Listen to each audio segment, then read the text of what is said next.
Untuk menekan pengangguran, Pemkot Makassar mengangkat hampir 7.000 pegawai pemerintah dengan perjanjian kerja atau P3K. Mereka yang diangkat merupakan pegawai yang selama ini sudah bekerja di sejumlah instansi. Pelantikan dan penyerahan surat keputusan pengangkatan pegawai pemerintah dengan perjanjian kerja atau P3K tahun 2024 dan pengangkatan P3K paruh waktu tahun 2025 ini digelar di lapangan Karebosi Makassar, Sulawesi Selatan.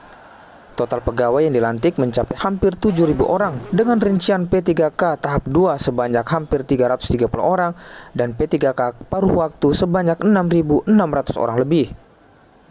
Kebijakan pengangkatan ini tidak hanya sebagai bentuk apresiasi, tapi juga untuk menekan angka pengangguran di Kota Makassar.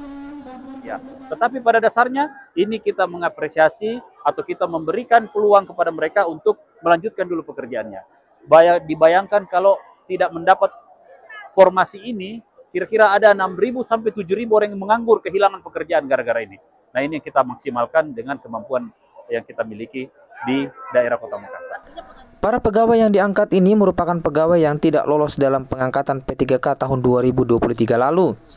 Pemkot Makassar juga mencari alternatif dengan mengangkat P3K tahap 2 dan P3K paruh waktu sambil menunggu formasi P3K yang baru dari Kementerian Dalam Negeri.